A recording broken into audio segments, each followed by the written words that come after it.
අද මම යන්නේ අවුරුද්දකට සැරයක් බලන්න හම්බෙන ලස්සන හිත ගොඩක් නිවෙන තැනකට. පුළුවන්නම් කියන්න හා කොහෙද කියලා.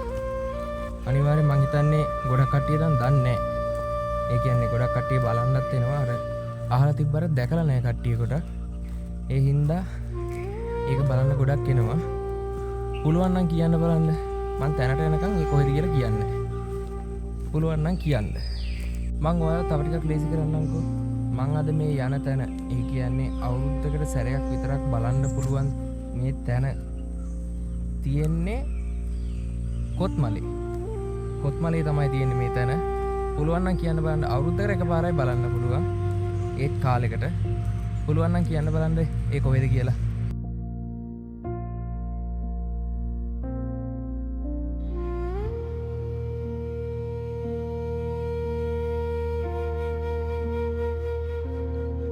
යාළුව මේ කඩතොර විහාරය කියලා කියන්නේ සාමාන්‍ය විහාරයක් නෙමේ. මේ විහාරයෙන් නටබුන් අපිට බලන්න පුළුවන් වෙන්නේ වසරකට එක පාරක් වගේ. මොකද මේ විහාරයේ තියෙන්නේ කොත්මලේ ජලාශයට යට වෙලා. ඒ හින්දා වතුර අඩු වෙන කාලෙට විතරයි මේ විහාරය මතුවෙන්නේ.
ඉතින් මේ කඩතොර විහාරය කඩලා විනාශ කරලා දැම්මේ නෑ.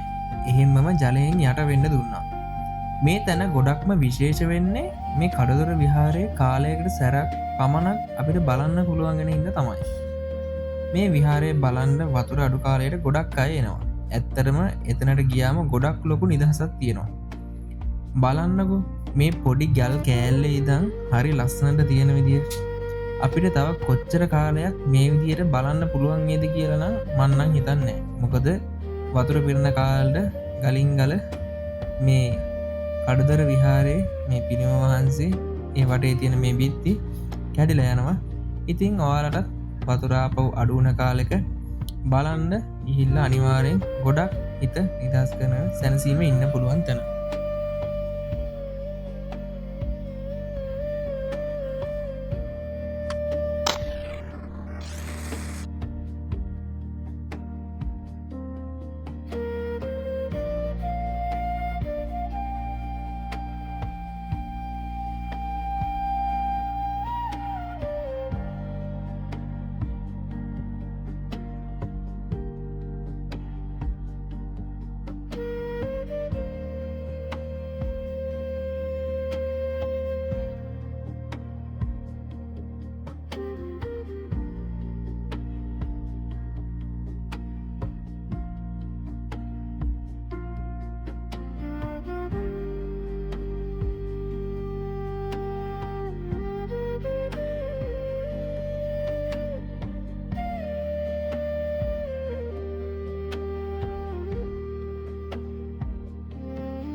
බලන්න ඔයාලට සද්දයක් ඇහෙනවද කියලා.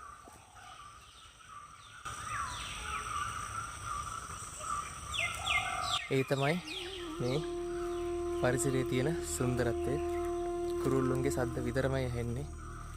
ඇත්තටම හිත ගොඩාක් නිවෙනවා මේ වගේ තැනකට එනකොට. හරි එහෙනම් ළමයි. මම කඩදොර විහාරයේ ගාව ඉඳලා මගේ බයික් එක තියෙන තැනට ආපහු යනවා. ඇත්තටම ගොඩක් ලස්සනයි.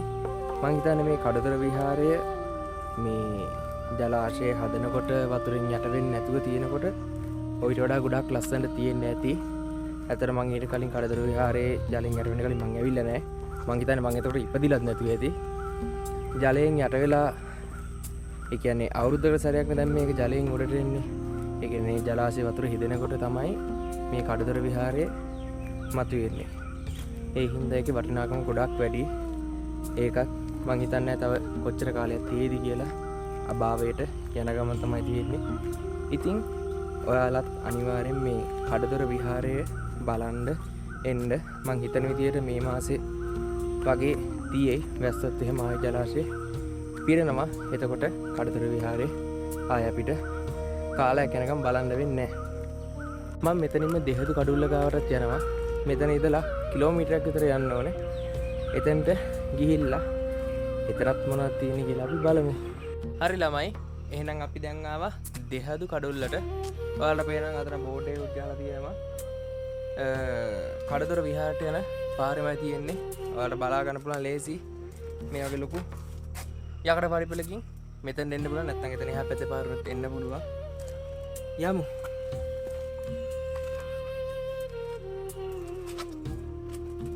ඉතින් මේ තියෙන්නේ දෙහදු කඩුල්ල. ඇත්තටම හිතා ගන්න බෑ අපේ අතීත තාක්ෂණය ඒ කාලේ කොච්චර කොහොම තියෙන්නේ නැද්ද.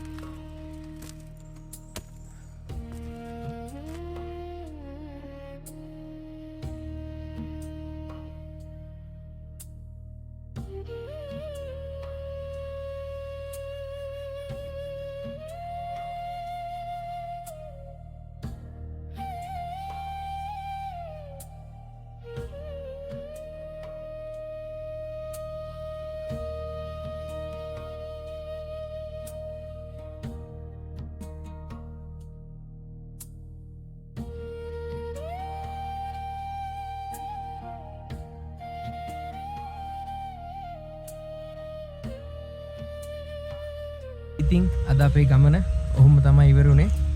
දැන් මම ගමන් සගය ගාවට යනවා. අපේ සිහිවර නව YouTube channel එක තාම subscribe කරලා නැත්නම් මතකතුව subscribe කරන්න. වීඩියෝ එකක් දාපු ගමන් බලන්න notification bell icon එක all දාලා තියාගන්න. එහෙනම් අලුත් තැනක හම්බ වෙනවා. සුබම සුබ දවසක්.